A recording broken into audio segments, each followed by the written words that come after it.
আমি যদি মরিও সুতার জানাজা কইয়া আইয়া কোনো খান্দন লাগতো না, সুতা লাইয়া আবার সোনারগাঁয়ের খামলে খেতে রাখা, এটাই আমার কাছে খাওয়া।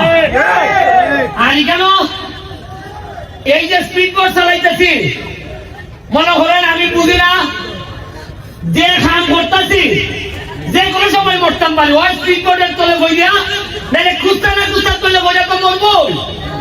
আমার এটা বই নাই, আমার বইল যে স্বপ্ন আমি সোনারগাঁয়ের মানুষের দেখাইছি, এই স্বপ্ন পূরণ না করে তো আল্লাহ আমার দুনিয়া ঠিকানা নেয়।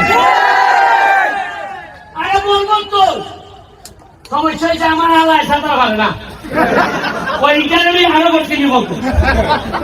আমি দেখলাম যে বউয়ের চিল্লাইবো এটা যদি মরে ওই তুলে সোনার জায়গা তো বিয়া দিছিলাম দিয়ে আমার বাইটাকে তুমি হইতো কিনা যে সোনারগাঁয়ে যে তুমি আত্মীয়তা করছো, আমরা তো আগে জানতাম না তোমরা সাঁতার জানো না। আমার আল্লাহ যে সাঁতার জানে না এগুলো আমি জানি না। এরপরে দেখুন এটা যে বুড়ুবো খাইতেছে আমার আমি বুঝছি যে আল্লাহ আন্তাজ করে যদি আমি আরো একবার এও মরবো আমার বইও মরবো, আমি বেলা ছেড়ে দিছি।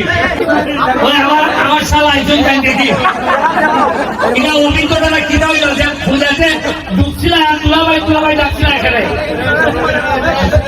জীবনের প্রথম এক্সপিরিয়েন্স এই মরা নদীর মধ্যে এত স্পিড থেকে অনেক আনন্দ কাটাইছি, আনন্দের পরেও যে নিরাপন্ন আছি এখন বুঝছি জীবনের মানে কিটা।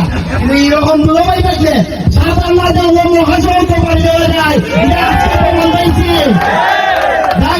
আমি কৃতজ্ঞ জানাই এবং আপনারা আপনাদের দোয়া করছেন। আমরা যারা স্পিড আসতাম যে ছোট ভাই চেহারা বিশেষ করে আমি জড়াইছি, আমি নিজে যখন দুলাভাই বলছি যে ফাঙ্কার তোলে তুমি বাঁচবে, তখন আমার মাথা কাজ করছে স্পিড ফুড যদি ফাঙ্কাই করে আমার জীবন বাঁচতে পারে করে ফাঙ্কাই দিয়ে আমার জীবন বাঁচাইছি।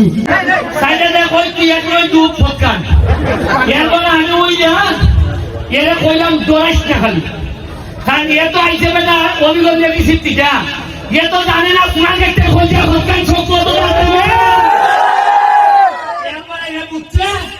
আমি বললাম স্পিড বুকের খোলাটার দম তুমি ডুবতাই না, এবার দুইটা খাইয়া আবার উঠতে শুরু হয়েছে।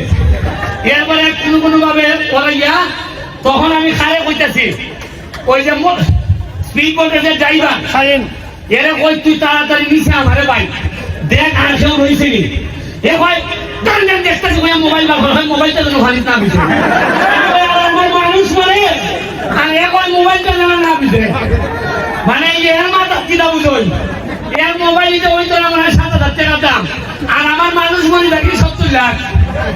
এবারে এর মোবাইল আমি হাতে লইছি আর এরপরে এর নিচে দেখে এই লোকে বাস্তবতা দুইটা তিনটা জিনিস শিখলাম। একটা হলো তুমি মরো অসুবিধা নাই, এক হলো মোবাইলটা জন্য না দিতে, আর হলো গিয়া যে আতার জানে না এ তোমার আলা হইলো অসুবিধা নাই, তোমার হলো এই মরবো। আজ কথাটা বুঝলাম যে নিজের যোগ্যতা না থাকলে, নিজের পড়াশোনা না থাকলে, নিজের কর্ম না থাকলে নিজের আপন দুলাভাই হাতে টাইনা নিতে হয় হাতটা ভঙা হয়েছে। এদিকে আজকে আতার জানতো আমার দুলাভাই কম লাগে না, ওই আতার জানে না দুলাভাই রাস্তায় এলে গিয়া পড়ালেখাই কোন লাগবো নাই দুলাভাই জানবো নি, দুলাভাই জানি না আর খিলাই জানবো। আমি টেনশনের কোনো কারণ নাই, এটা ডুববো আবার জাগাইবো। খালি তোমরা পড়াশোনা করিয়া যে উন্নয়নের মহাসড়কে নামছি এটা না দেখতে আমি বসতাম না। আজকে মাগরিবের নামাজের পরে এখানের মধ্যে ফায়ার ওয়ার্কস হইব, 5 লাখ খানিক টাকা খালি খিতে আনছি, ওই আকাশ আলোকিত হইব সোনারগাঁ ৫,০০০ ঘন্টা লেগে আর জামিনাটা লাগাইছে ওই জাগলা ফলাইতে, আমি পয়সা দিলে নিয়ে নিতাম না।